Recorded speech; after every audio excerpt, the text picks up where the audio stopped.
Good morning friends. आपका स्वागत है हमारे YouTube channel Learning Point with Abhishek में। फ्रेंड्स, अगर आप चैनल पर पहली बार आए हैं तो चैनल को सब्सक्राइब कर लीजिए और बेल आइकन प्रेस कीजिए ताकि आपको डेली डिक्टेशन मिल सके। 100 शब्द प्रति मिनट डिक्टेशन स्टार्ट। काफ़ी जद्दोजहद के बाद फेसबुक ने यह साफ कर दिया है कि वह भारत के सूचना तकनीक नियमों के प्रावधानों का अनुपालन करेगा। हालांकि इसके साथ ही फेसबुक की ओर से यह भी कहा गया है कि सरकार के साथ उन मुद्दों पर विचार जारी रहेगा जिन पर अधिक संपर्क रखने की जरूरत है। जाहिर है, सरकार ने जिन नियमों की घोषणा की है, फेसबुक ने अब उस पर अनुकूल प्रतिक्रिया दी है, लेकिन सोशल मीडिया के तमाम मंचों की जो प्रकृति रही है उसमें यह देखने की बात होगी कि इनके उपयोगकर्ताओं और यह सुविधा मुहैया कराने वाले पक्ष नियमों पर व्यवहार में कितना अमल कर पाते हैं। अब तक फेसबुक, ट्विटर या अन्य मंचों पर लोग जिस तरह खुद को मुक्त पाते रहे हैं, तो उस पर लगाई गई सीमाएं कितनी व्यावहारिक रह पाएंगी। दरअसल, अगर ये मंच भारत में अपना दायरा बचाए रखना चाहते हैं तो उनके सामने यहाँ के नियम कानूनों को मानना एक स्वाभाविक मजबूरी है, लेकिन उन्हें यह भी देखना होगा कि इन नियम कायदों का असर उनके उपयोगकर्ताओं की संख्या और उनकी गतिविधियों पर नकारात्मक तो नहीं पड़ रहा है। गौरतलब है कि सरकार ने नए नियमों की घोषणा फरवरी में की थी। इनके तहत फेसबुक, ट्विटर, इंस्टाग्राम और व्हाट्सएप को अपने मंचों को अतिरिक्त जांच परख की व्यवस्था करनी होगी। इसके अलावा शिकायतों के निपटान के लिए इन कंपनियों को अधिकारियों की नियुक्ति करनी होगी। इन नियमों पर अमल के लिए समय सीमा 25 मई तय की गई थी। शुरुआत में लगभग सभी मंचों ने इसे लेकर कोई खास सक्रियता नहीं दिखाई। यही वजह है कि इन मंचों के समय सीमा समाप्त होने के बाद बंद होने तक की आशंका जताई गई, लेकिन फेसबुक के ताज़ा रुख के बाद यह साफ लग रहा है कि अब ये कंपनियां व्यावहारिक नीतियों के सहारे अपना काम करना चाहती हैं। इसकी एक बड़ी वजह यह भी है कि भारत में भारी तादाद में मौजूद अपने उपयोगकर्ताओं को नहीं गंवाना चाहती है। लेकिन अगर इन मंचों पर लागू प्रावधान भविष्य में किसी तरह के नियंत्रण का औजार या लोगों की अभिव्यक्ति पर अंकुश का जरिया बनने लगे और इसकी वजह से लोग इन मंचों से दूर होने लगें, तब एक बड़ी समस्या खड़ी होगी।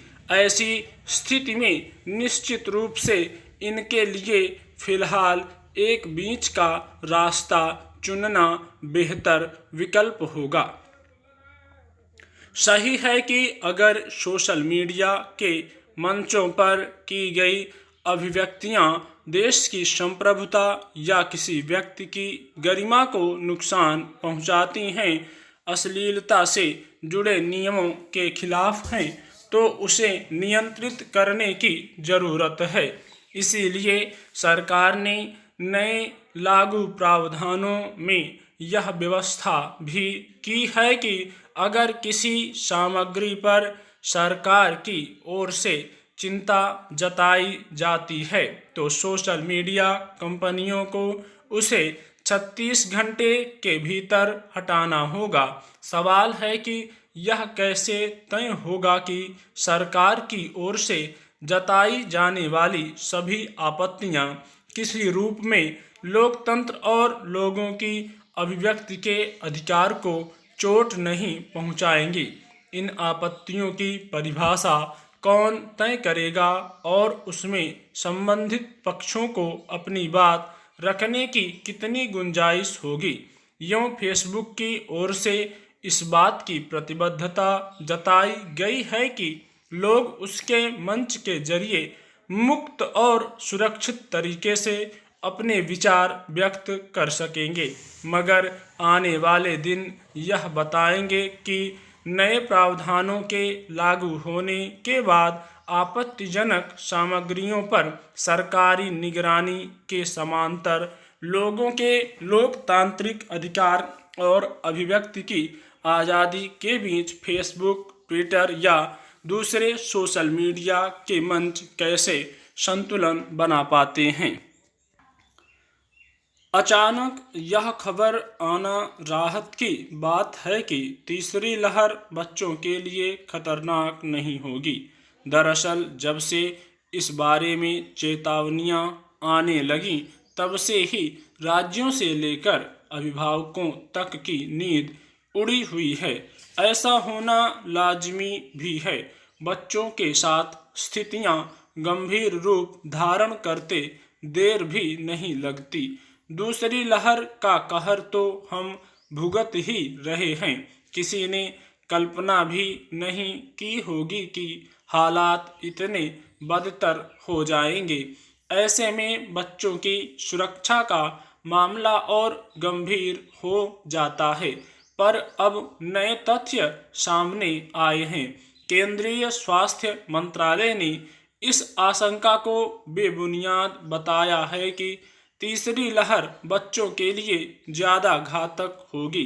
कारण यह कि इस बारे में कोई ठोस वैज्ञानिक संकेत नहीं मिले, जबकि कुछ दिन पहले ही केंद्र सरकार के प्रधान वैज्ञानिक सलाहकार के विजय राघवन और केंद्रीय स्वास्थ्य मंत्रालय ने बाकायदा चेतावनी दी थी कि तीसरी लहर बच्चों के लिए सबसे ज़्यादा खतरनाक होगी।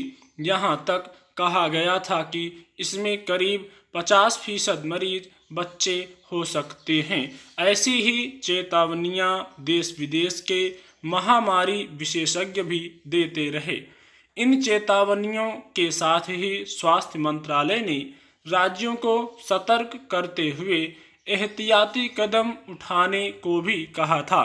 इसलिए ज़्यादातर राज्यों ने इस खतरे से निपटने की तैयारियां शुरू कर दीं।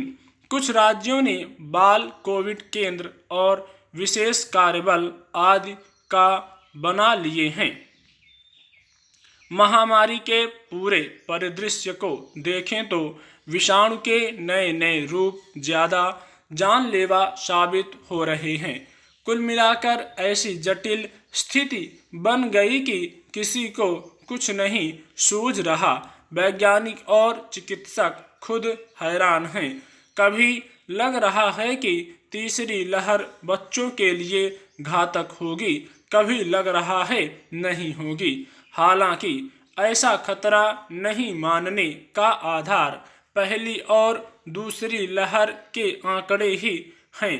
अभी तक बच्चों के संक्रमण के जो मामले आए भी वे गंभीर नहीं थे, जबकि पिछले एक महीने में बच्चों में संक्रमण के मामले कुछ तो बढ़े हैं। इनमें शिशुओं से लेकर किशोर वय तक के बच्चे हैं। एक और तर्क दिया जा रहा है, यह है कि विषाणु जिस रिसेप्टर के जरिए कोशिका से जुड़ता है वह बच्चों में कम होता है, इसलिए बच्चों को ज़्यादा खतरा नहीं होगा।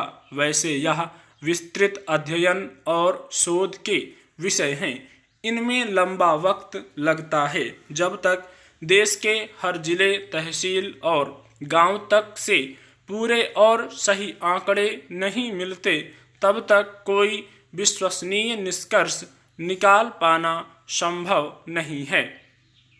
दरअसल महामारी के विस्फोट ने सबको हिला डाला है। बस जैसे तैसे मरीजों की जान बच जाए, यही कोशिश दिखती है। तीसरी लहर का कहर कब और कैसा होगा, कोई नहीं जानता। स्टॉप।